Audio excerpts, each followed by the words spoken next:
I'm Jessica Benson with USCFootball.com, here with Dan Weber for a little instant analysis.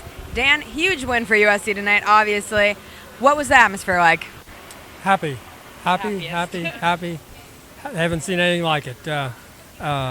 Never saw that many people on the field, never saw that many people taking that many pictures with that many players.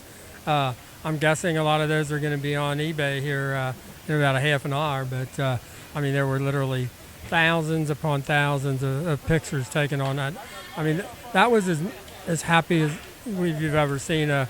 Maybe the national championship in the Orange Bowl, but man, that was those people were happy, and those players were happy, and coaches were happy, and just one of those nights where you just feel awfully good about what you're doing.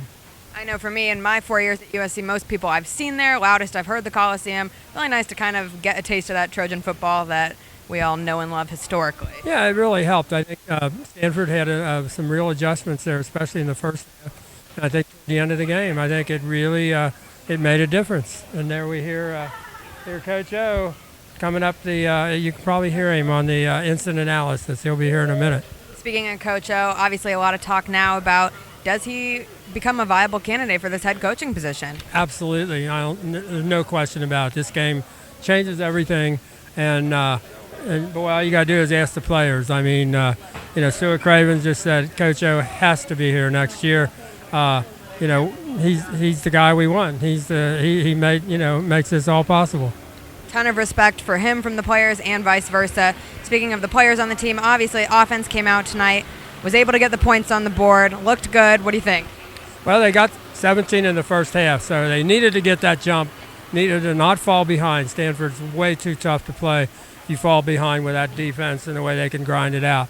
And you force Stanford at the end to throw the ball, and that was the difference. They threw the ball, they took some chances. USC made the plays on the football, but you can't do that if you haven't scored and they're not trying to break the tie, for example. So that was unbelievably crucial the way USC came out the first half.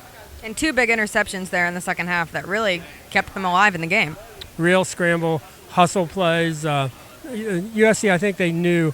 Deion Bailey said we had to do something. Their defense is so tough and making it so tough on our offense. We just had to do something on defense, get the ball, maybe even get a score, or at least give USC a chance to get a score. So I think the defense decided we're going to, Deion, for example, said he was going to make it look like he was going to do one thing, but he said, I think I know what exactly they're going to do, and I'm going to jump the route. And he did it. He told Sua, I'm not going to be there to help you. I'm taking a shot at the ball. And that's what he did. He got the ball.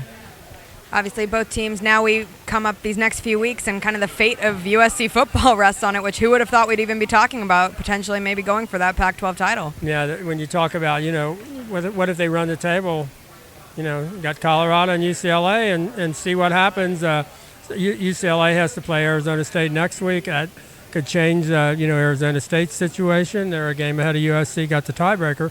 But who knows? There's a lot of football left in just 2 weeks. And we will be excited to see those next 2 weeks of football played. I'm Jessica Benson, once again here with Dan Weber. This is Instant Analysis. For more, check out USCFootball.com.